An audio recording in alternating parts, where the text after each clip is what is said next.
Hey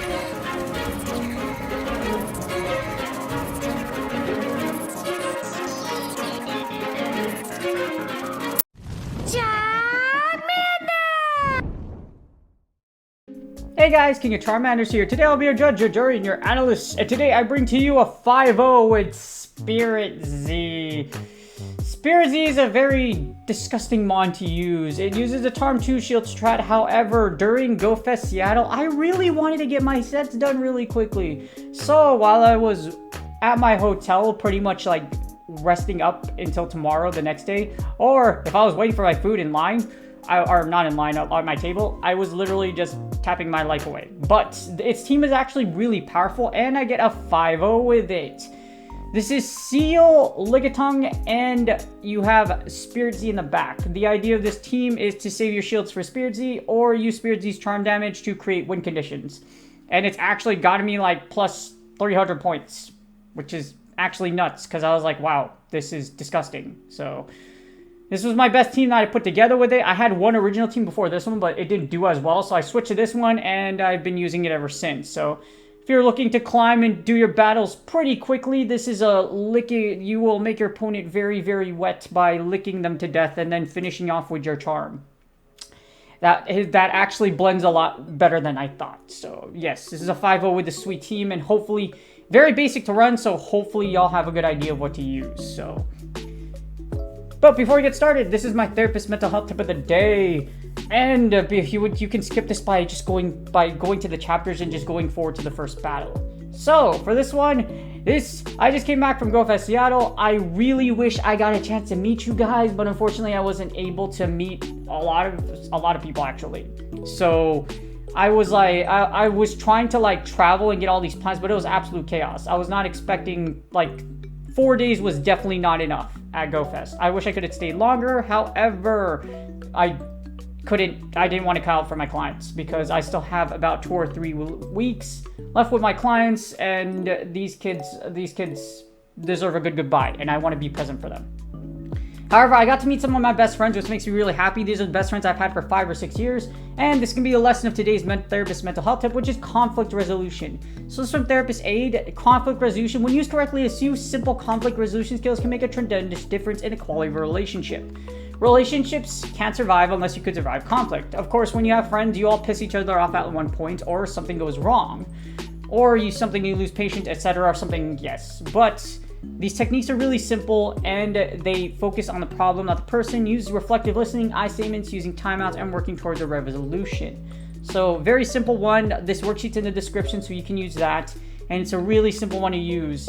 I use this in conflicts all the time, especially when you do couples therapy, etc. These conflict relationships, etc., or learning the love language of this relationship is really valuable when it comes to family therapy or couples therapy. So you can use this in all relationships, and like I said, it's a really great tool. And if you want to have long-lasting friends for years, like I did with my friends that I met again at GoFest, but I wasn't able to meet for a while because of coronavirus.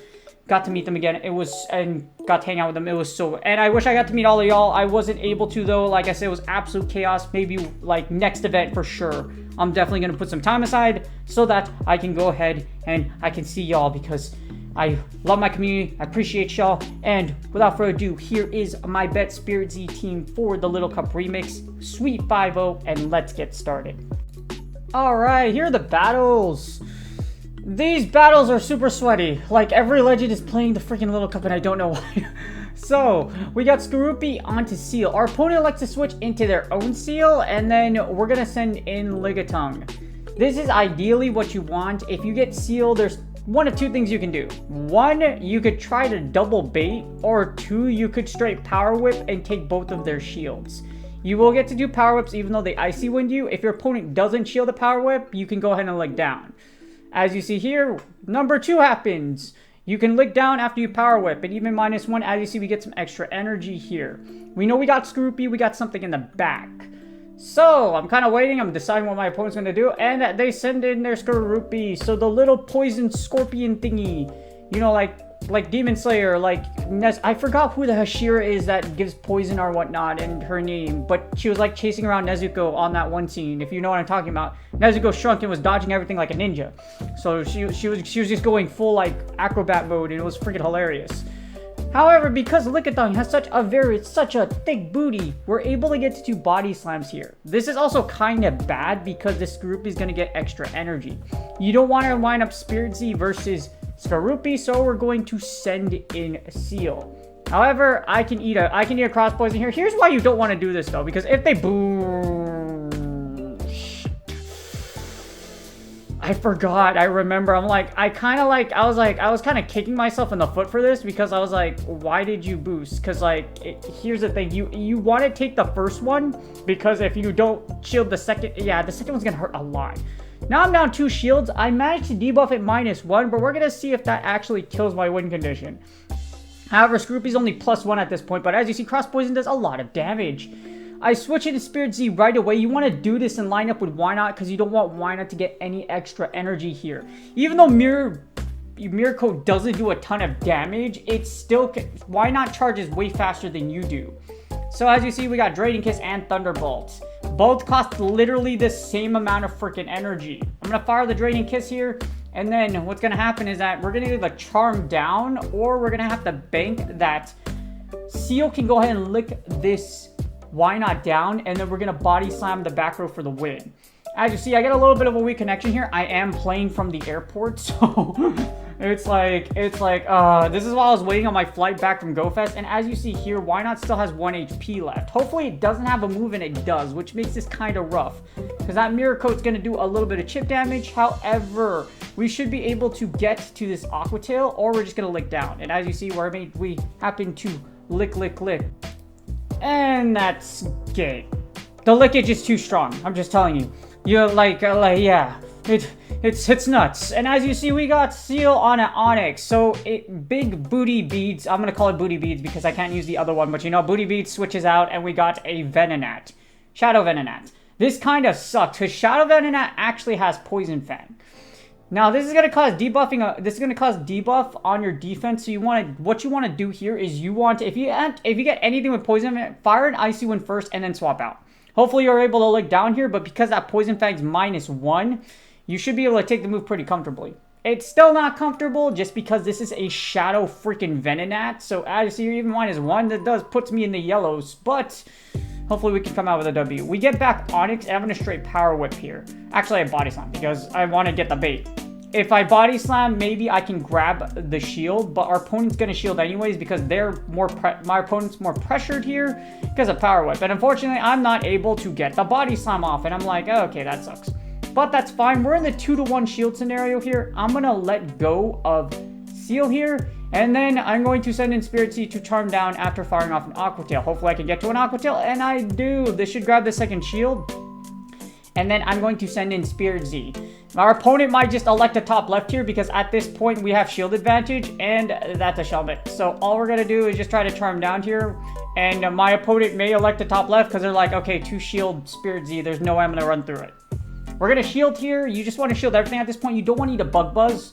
And if they get the debuff, it's going to suck even more. But as you see here, we're going to be able to Charm down. Completely Charm down. And because that Onyx ate the Tail Feather, I mean the Aqua Tail from our Seal, now all we're going to do is literally just absolutely disrespect our opponent here. We Charm down, and then we're going to keep on charming. You still have a shield. I have a shield as well. But guess what? You know what? My SPRITZEE does damage with Charm, and I sold my soul on this day to Darth Charm Jesus. Who's Charm Jesus? No, seriously. No, wait. That's Togekiss. Togekiss is Charm Jesus. So I sold my soul to Togekiss, and I said, Charm Jesus, take my elo. Well, not take my elo. I mean, take my soul on this day. And I went to the dark side, you know what I mean? I killed all the younglings. I went to the Jedi. I went to Darth, whatchamacallit? Wait, hold on. How can I make this work? Darth Buzzwole, and they gave me the power of the dark side. Does that make any sense? I think that makes a lot of sense. But as you see here, back into the battles. We got a Lickitung onto our Seal. You don't want this, but what I'm going to do here is I'm going to Icy Wind first before I hop out. We got a Wynaut lead. That Wynaut's also shiny, and shiny do more damage. But we want to give up Lickitung here because Lickitung, you don't want Lickitung to go against Wynaut. Ideally, you would want either Seal or you want SPRITZEE on Wynaut. Just because with Wynaut, super effect counters are super effective against Lickitung because Lickitung is a normal type. So you don't want to get punched to death by freaking saluting Wynauts of death. And yeah, Plus, we got the debuff here. We can eat these body slams. We can hopefully lick down. Our opponent's just going to triple body slam because of that energy advantage. That's fine. You can spend your energy here. What I'm going to do here is I plan on sending in my... Either I could have two options here. I can send in SPRITZEE and Charm Down, which I'm going to do here. Or I could have sent in Seal to lick down.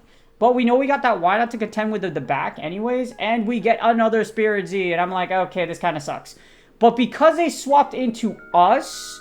What happens here is I think I'm going to swap out and I'm going to lick down. This is a 10,000 IQ play. I already know it's going to be a simultaneous lockout, so I don't want to go through. What I'm going to do here is I'm going to save both of my shields for Seal. I'm going to fire an Icy Wind so I can get the debuff. Get the debuff so I can get a little more counters. And then I'm going to fire an Aqua Tail to break that second shield. The idea here is that I'm hoping that I'm going to be able to get to either a Draining Kiss or a Thunderbolt and finish off this match. I can take both of my shields here. As you see here, I'm mashing on that Icy Wind. My plan here is to double debuff this Wynaut, so those counters won't be... Well, the counters won't take out SPRITZEE anyways. But if they do happen to have a Mirror Coat or something like that, because of all this energy, maybe the -2 will come out with the dub. That, or I'll just get the Draining Kiss like I do here, and then fire the Draining Kiss for the W, and that's game. Holy crap, this was a lot more complicated than I thought. That battle was nuts. And I still remember it because I was like, how the heck did I figure? You know, I battle subconsciously. I use the back of my mind. The subconscious thinks 10,000 times faster than your conscious mind. So I don't know how the heck I manifest that win condition, but you know what? When you have full Zen and you have a lot, yeah, the stuff you could pull off. It's incredible. It's incredible. We get Venonat onto our Seal here. I'm kind of scratching my head because this is the same thing. This is like episode 1 of like the beginning of the same battle we had at the beginning of the shoutcast. We're going to Icy Wind here. I'm going to break a shield and send in Lickitung. Same thing as last time. Literally clear the defense debuff from that Poison Fang. Eat this Poison Fang. Then you're just going to go ahead and either lick down. I'm going to get a little bit of extra energy here though. And then what I'm going to do here is I'll fire the Body Slam. You know, I don't want to get debuffed again, but at the same time, you want that little bit of extra energy because you're going to be able to fire another Body Slam in the back, at least hopefully. We take out the freaking Venonat, and then we get a Shelmet. So we're going to fire this Body Slam here. We still have Seal for this Shelmet, and we still have a whole SPRITZEE. So as you see here, Body Slam does a good amount of damage. The bad thing is they're going to have a bazillion energy for their Shelmet, and that's going to be a lot of Body Slams. You already know that the Swanton Bomb is coming. Jeff Hardy, Shelmet mode. Yes. WWE was, you know, I love WWE in like 2008, like between 2000 and 2010. It was a great time. And now it's just Roman Reigns and freaking Brock Lesnar. Yeah. This is a super fancy play, by the way. So I swap in a Seal to catch this Sandtomb. I want to save SPRITZEE, and I'm hoping I get to an Aqua Tail to break this last shield. I'm unable to get to the Aqua Tail. This kind of sucks. And then this Onyx is going to be able to fire another move. I should be fine here. I know this is a Sandtomb, though. Because this is a Sandtomb, I just need to save my shield for Shelmet. Because Fairy resists Bug, we should just be able to Charm Down, and that's game. My win condition was to call that Sandtomb. And then what we're going to do here is all we have to shield here, and then that charm that went through should KO, and that's GG's. That was a super 10,000 IQ play. Believe it or not, if that was a rock type, I would have died. However, because I didn't shield that, I was able to save that shield for that last charm through, as you saw there, to come out with a dub. We got Seal onto Stunky, and freaking Stunky, but Stunky hurts a lot, believe it or not. As you see here, believe it or not, it hurts a lot. So we're going to fire an Icy Wind, and we're going to try to debuff this thing, and I'm going to swap out. So actually, I'm not going to swap out. I'm going to stay in because I'm going to stay in for a little bit and then swap out. My figured here was that I wanted a little bit of extra energy. Bite charges very slowly. However, Sludge Bomb is going to through. We're going to send in SPRITZEE this time around. Normally, you won't do this, though. Normally, you'll try to send in Lickitung to try to do it, and you'll save your shields for SPRITZEE. But for this team, you could do either way. As you see here, this kind of works out because we have Wynaut onto SPRITZEE. Your idea is to save both of your shields for SPRITZEE, or you come out with some fancy win condition by using SPRITZEE's charm damage to come out with a dub like you saw in the previous battles. So that's the idea with SPRITZEE. Either you keep both shields, like I mentioned, or what you're going to do is that you're going to use the charm for chip damage and then try to use your shields up so that you can go ahead and lick and use that charge pressure in the back. We lose SPRITZEE in this scenario, but that's perfectly fine. We're going to be able to lick down this Wynaut, and as you see here, we still have a whole Lickitung. We get a Seal. I'm going to switch immediately, though. They're going to get an Icy Wind off, but that's perfectly fine. As long as I double Power Whip here, I should be okay, but I have to be careful because I don't want them to catch a move. Icy Wind goes off. I'm going to go a little bit over and then fire Power Whip. I'm not going to fire in the exact interval just in case they try to switch out like I mentioned. We're going to fire off this Power Whip, our opponent shield, and then we should be able to get to this second Power Whip. I'm going to lick down this Stunky. Even that was a nice try there, but unfortunately it wasn't able to KO. This Power Whip is going to go through, and there should be enough chip damage to where I should be able to lick down, or Seal can finish off by licking down. Power Whip goes through, I lick down, and that's game. That's GG's. Unfortunately, I glitched, so I wasn't able, I didn't claim the 5-0 until I flew in later tonight. So then that's why you see it in the dark background right there. And then as you see, this was a really sweet 5-0 with this team. So I hope y'all enjoyed the battles. Very, very easy team to run. You use Seal lead, use the debuffs, Lickitung Safe Switch, and then SPRITZEE 2 shield strat. Like I mentioned, there's 2 general strategies you can use. Save your shields for SPRITZEE in the back, or you can use SPRITZEE chip damage with Charm to be able to set up win conditions with Lickitung or Seal. I hope y'all enjoyed the battles. I made it again. I made it safely back into Seattle. I mean, from Seattle. So now I'm back home, and it was a blast. And I hope y'all enjoyed the battles. And that's game. I hope y'all enjoyed the battles. I was expecting to do this well with this team, and it's actually gotten me plus 300, 400 points. It was actually, it's funny. But we still got 30 days left of the season, so at this rate, I'm pretty sure I'll make Legend without trying super hard. So imagine the little Cup remix making up for all the times I was screwing around this entire season. I tried to make Charizard work in a Fly Cup, went 0-12. I made really bad teams to try to see if I could come out with win conditions in Fossil and purposely tanking my rank for for the dumbest reasons. But hopefully you guys are climbing. Hopefully you already met your goals. Hopefully you had a wonderful GoFest Seattle. I apologize to the ones that I couldn't see at GoFest Seattle. I know actually quite a few people wanted to see me, but it was just absolutely crazy. I'll have that video up later this week, I would say. It's probably going to be before around either the next time during the Element Cup or this week, because I'm going to edit a bit and try to get stuff around. I'm going to try to create a montage of all the shinies I created so you can see all of that. I got 42 shinies, but it was, again, I'm going to do a whole video on the experience. So hopefully, again, y'all had a wonderful GoFest Seattle. Those that you did go, and hopefully those that did go, they still have the Ultra Unlock to look forward to. So hopefully y'all are looking forward to that. I'll have that video up again either later this week or next week as I edit things out. It's probably gonna be 2 videos, one with the shiny and the other one about overall GoFest, how it was this year versus last year. So hopefully y'all enjoy that video. I really do appreciate y'all. Either way, I do appreciate y'all. I had a lot of fun GoFest Seattle. I hope y'all had a lot of fun too. Hopefully y'all are doing very well. I appreciate y'all to death. Do me a huge favor. Please like, subscribe, and comment for the YouTube algorithm. And good luck on your Go Battle League sets, and I will see y'all on the next video. Ciao!